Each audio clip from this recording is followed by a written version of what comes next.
नमस्कार। वार्तावाह पे आपका स्वागत है।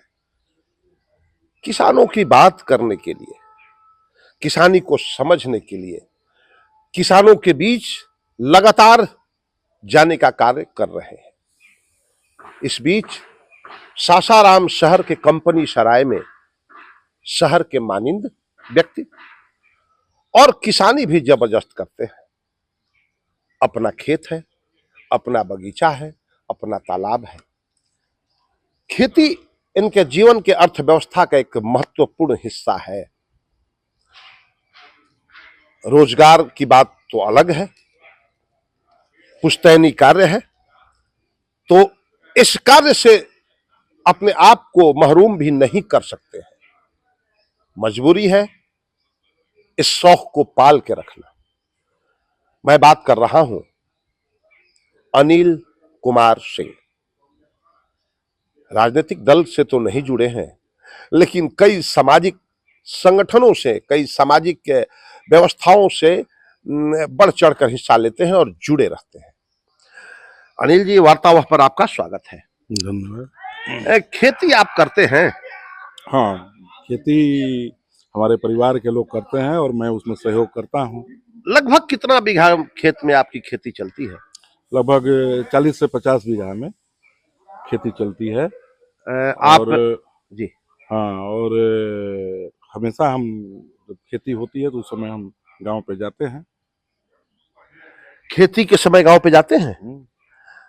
इस बार की खेती कैसी रही? धान की क्या फसल? इस बार खेती बहुत खराब रही, मौसम का मार पड़ा और किसानों का कमर टूट गया। दर भी कम हुआ और जो धान का रेट था, जो पिछले साल बहुत अच्छा रेट था, धान का रेट भी कम हो गया। तो किसानों को दोहरी मार पड़ी है। इसके लिए मतलब सरकार को और जो भी संस्था है उसको ध्यान देना चाहिए ना कि किसान बहुत टूटे हुए हैं। इस बार जुड़ने में उनको बहुत टाइम लगेगा।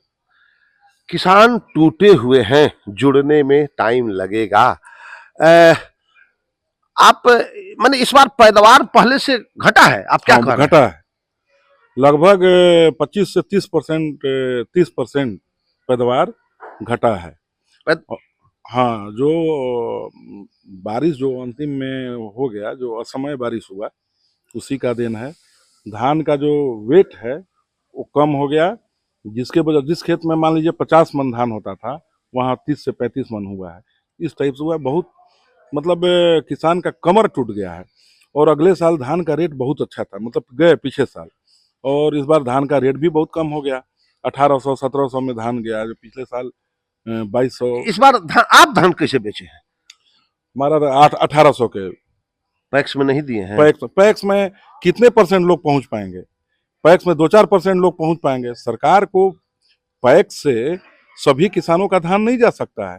सभी किसानों का धान खरीदने के लिए सरकार को खलिहान में जब जो होता है ऐसी व्यवस्था करनी चाहिए, संस्था को लगाना चाहिए कि खलिहान से ही वहां खरीद बिक्री करे, खरीद करे और उसको अपना चेक वहीं हैंड टू हैंड दे, तब जाकर सब किसानों की खरीदारी हो सकती है।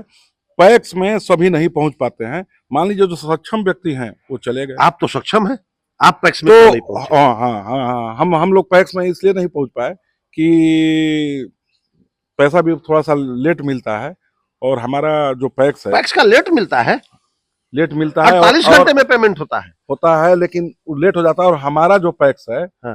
वो डिफाल्टर पैक्स ओ, है। आप डिफाल्टर पैक्स हाँ, के इसलिए निवासी हैं। इसलिए हमारा जो पंचायत का पैक्स है, अब बार बार पैक्स का चर्चा किए तो कारण वही है, इसीलिए हम नहीं जा पाए। नहीं तो पैक्स के थ्रू हम लोग तो दे सकते थे, लेकिन कितने, मान लीजिए हम 10 दे दिए तो पूरा गांव तो उसमें शामिल नहीं हुआ ना। पैक्स में धान सभी, उसका भी एक सीमा है कि हमको इतना लेना है। सरकार एक लिमिट तय करती है हर पैक्स का कि आपको इतना ही लेना है।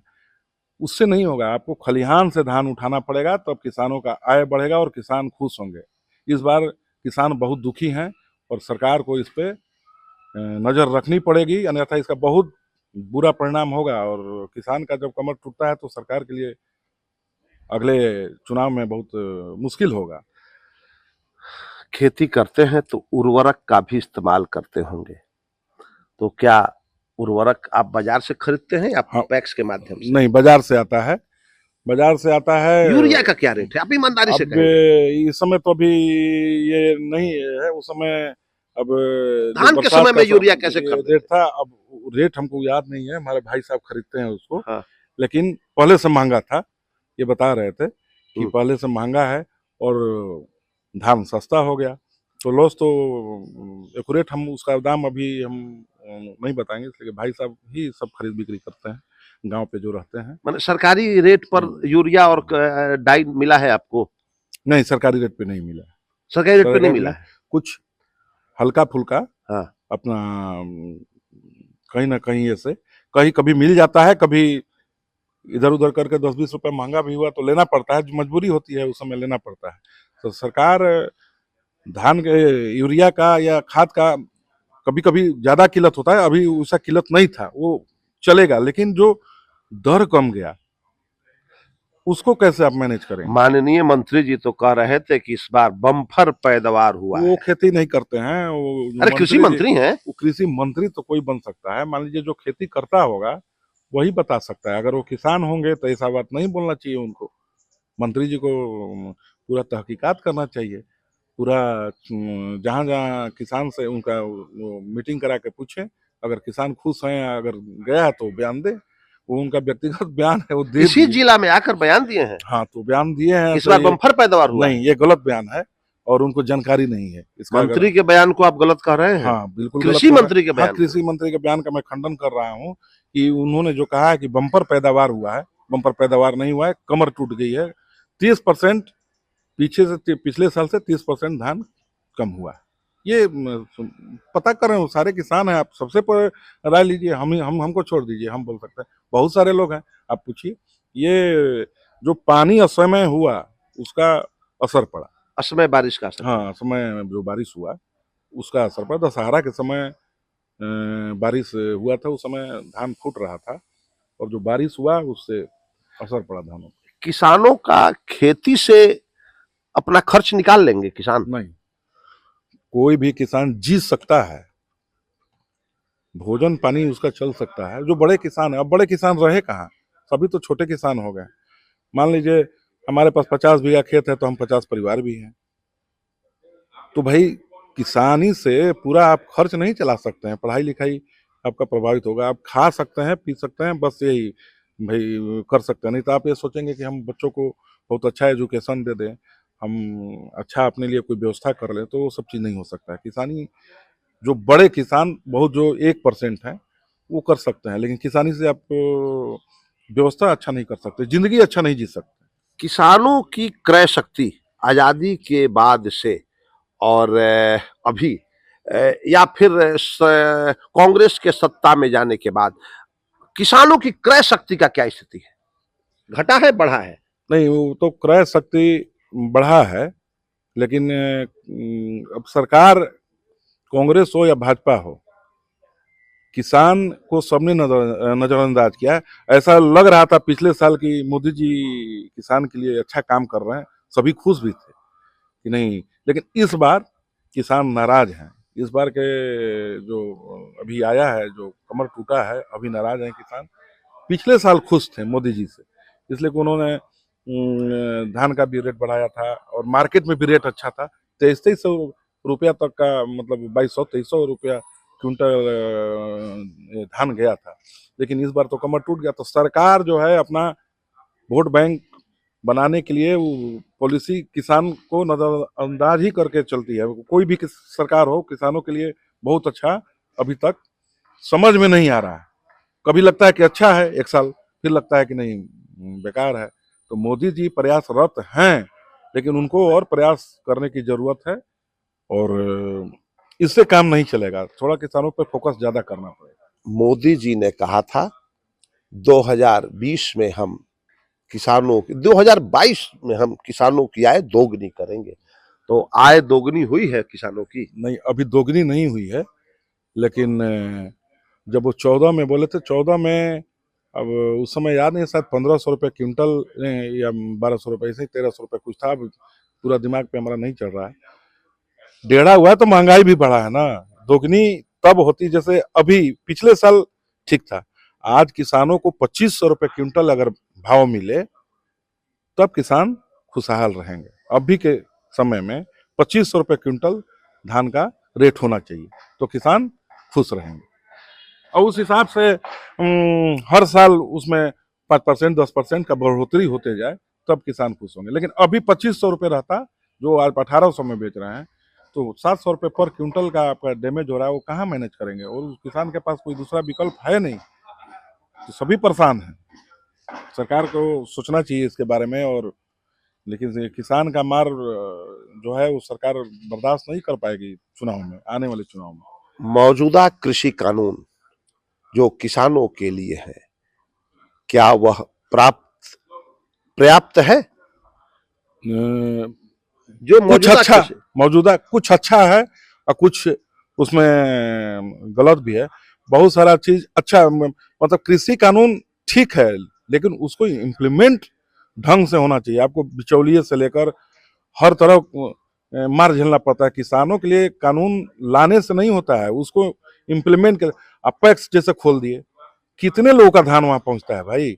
आप उसको पारदर्शिता लाइए ना। चुपचाप आप खलिहान में जाइए, एक पंचायत का आप ये कर दीजिए कि हमारी कमेटी जाएगी, आज इस गांव में जाएगी, आज इस गांव का धान खरीद होगा, वहां जाइए, उनका धान खरीदिए और वहां चेक दीजिए। या 5 दिन के बाद ही चेक देना है तो वहां आप लिस्ट तैयार कीजिए और अपने ब्लॉक लेवल से उनको चेक इशू कीजिए, तो किसान खुश होंगे। अब पैक्स खोल देने से पैक्स में कोई पहुंच नहीं पा रहा है उतना, जो सक्षम व्यक्ति हैं वही जा पा रहे हैं, उसमें सभी किसान नहीं जा पा रहे हैं। तो एक मौजूदा ज्वलंत समस्या या ज्वलंत विचार आया है देश के सम्मुख, यूजीसी कानून। आप सरकार के इस फैसले से संतुष्ट हैं?